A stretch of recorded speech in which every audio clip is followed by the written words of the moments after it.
नमस्ते दोस्तों।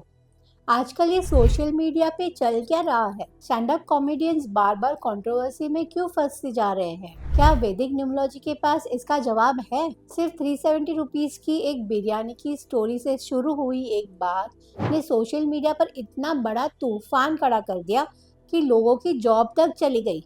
आखिर ऐसा क्यों हुआ? और ये सिर्फ एक इंसिडेंट की ही बात नहीं है। आजकल सोशल मीडिया पर कॉमेडी के नाम पर बहुत कुछ चल रहा है। पहले कॉमेडियंस अपनी लाइफ, अपने स्ट्रगल्स या अपने कोई फनी सिचुएशंस पर जोक बनाते थे और लोगों को हंसाते थे। आज कॉमेडियंस दूसरों पर जोक्स बनाते हैं और पूरा इंटरनेट लड़ने लगता है।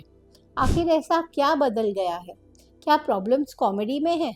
एक वक्त था जब पूरी फैमिली एक साथ बैठकर टीवी देखती थी। छोटे से घर में एक ही टेलीविजन रहता था और सब मिलकर कॉमेडी शो हो या फिर सीरियल्स या मूवीज सब मिलजुल कर एंजॉय करते थे। हंसी के साथ साथ रिश्तों में भी मिठास बढ़ती थी। कॉमेडी का मकसद होना चाहिए लोगों को हंसाना, स्ट्रेस कम करना और लोगों से जोड़ना। लेकिन आज हर व्यक्ति के हाथ में एक अलग स्क्रीन है, एक अलग डिवाइस है।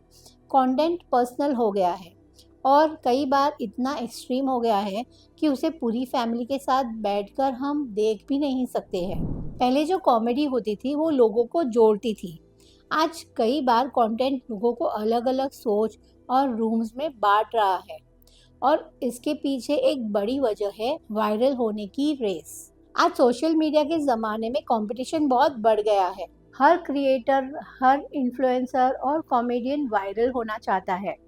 कई बार कॉमेडी का फोकस खुद पर हंसने से हटकर सेंसिटिव टॉपिक्स जैसे कि पर्सनल अटैक्स और कंट्रोवर्शियल सब्जेक्ट्स पर चला जाता है। जितना शॉकिंग कंटेंट उतनी ही जल्दी वायरल आपकी क्लिप, लेकिन उतनी ही जल्दी बैकलैश भी। अब सवाल ये है, क्या वैदिक न्यूमरोलॉजी इस ट्रेंड को समझ सकती है? चले अब हम बात करते हैं ऐसे ही एक स्टैंड अप कॉमेडियन की जो कंट्रोवर्सी और लिटिगेशंस में फंस गए थे। इनका नाम है समय रैना। इनका जो डेट ऑफ बर्थ है वो है 26 अक्टूबर 1997। न्यूमरोलॉजी के हिसाब से इनका जो मूलांक बनकर आता है वो है 8 और भाग्यांक अगर हम देखें तो वो भी 8 आ रहा है। ये डबल 8 कॉम्बिनेशन है। शनि मास पॉपुलैरिटी देता है, पब्लिक रिकॉग्निशन देता है, लेकिन साथ ही पब्लिक क्रिटिसिज्म और इमेज टेस्टिंग भी देता है। डबल 8 वाले लोग अक्सर एक्सट्रीम्स में जीते हैं। या तो लोग उन्हें बहुत ही पसंद करते हैं या फिर लोग स्ट्रांगली उनको क्रिटिसाइज करते हैं। इसीलिए उनकी लाइफ में फेम और स्क्रूटिनिटी साथ साथ चलती है। चलिए बात करते हैं एक दूसरे स्टैंड अप कॉमेडियन की जो कंट्रोवर्सी और लिटिगेशंस में फंस चुके हैं। इनका नाम है प्रणीत मोरे। इनका जो डेट ऑफ बर्थ है वो है 2 मार्च 1991। न्यूमरोलॉजी के हिसाब से इनका जो मूलांक अगर हम कैलकुलेट करते हैं वो है 2 नंबर जो चंद्रमा को दर्शाता है, और अगर भाग्यांक हम देखें तो वो आता है नंबर 7 पे।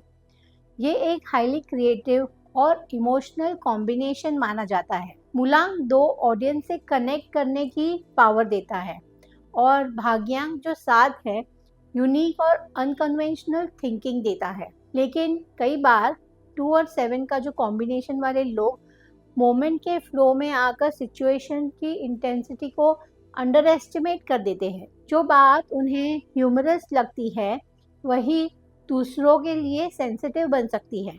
चलिए जानते हैं वैदिक न्यूमरोलॉजी इसके बारे में क्या कहती है। जब राहु यानी कि 4 नंबर की एनर्जी एक्टिवेट होती है, इंसान अटेंशन अट्रैक्ट करना चाहता है, बाउंड्रीज पुश करना चाहता है, सबसे हटकर दिखना चाहता है, अलग दिखना चाहता है। जब मर्क्यूरी या फिर नंबर 5 एक्टिवेट होता है, कम्युनिकेशन और ह्यूमर पावरफुल हो जाता है। एक छोटी सी बात भी कुछ घंटों में लाखों तक पहुंच जाती है। और फिर आता है सैटर्न यानी कि नंबर 8 जो पब्लिक रिस्पॉन्स, अकाउंटेबिलिटी और कर्मा का भी नंबर है। कार्मिक लेसन्स लेकर आता है ये। इसीलिए आज के डिजिटल युग में एक स्टेटमेंट कुछ सेकंड्स में वायरल हो जाता है। एक जोक किसी को ओवरनाइट स्टार बना सकता है और वही एक जोक कंट्रोवर्सी भी क्रिएट कर सकता है। लेकिन सवाल ये नहीं कि जोक था या नहीं, सवाल ये है कि क्या हम जो बोल रहे हैं उसके परिणाम समझ रहे हैं। फ्रीडम ऑफ स्पीच ज़रूरी होनी चाहिए, लेकिन रिस्पॉन्सिबिलिटी ऑफ स्पीच भी उतनी ही ज़रूरी है, क्योंकि शब्दों में भी एनर्जी होती है और जब वही एनर्जी लाखों लोगों तक पहुंचती है तो उसका इम्पैक्ट भी बहुत बड़ा हो जाता है। दोस्तों, आपका क्या मानना है? क्या सोशल मीडिया अकाउंटेबिलिटी बाधा रहा है या कैंसल कल्चर को प्रमोट कर रहा है? और एक सवाल, पहली वाली कॉमेडी बेटर थी या आज वाली? कमेंट सेक्शन में आप अपनी राय ज़रूर बताइए। अगर आपको करंट अफेयर्स, सेलिब्रिटीज़ और वैदिक न्यूमरोलॉजी के ऐसे डीप एनालिसिस पसंद आते हैं तो वीडियो को लाइक करें, चैनल को सब्सक्राइब करें और बेल आइकन को ज़रूर दबाएं। मिलते हैं मेरे अगले वीडियो में एक नए टॉपिक के साथ। तब तक के लिए आप अपना ध्यान रखिए। Take care of yourself. Thank you very much.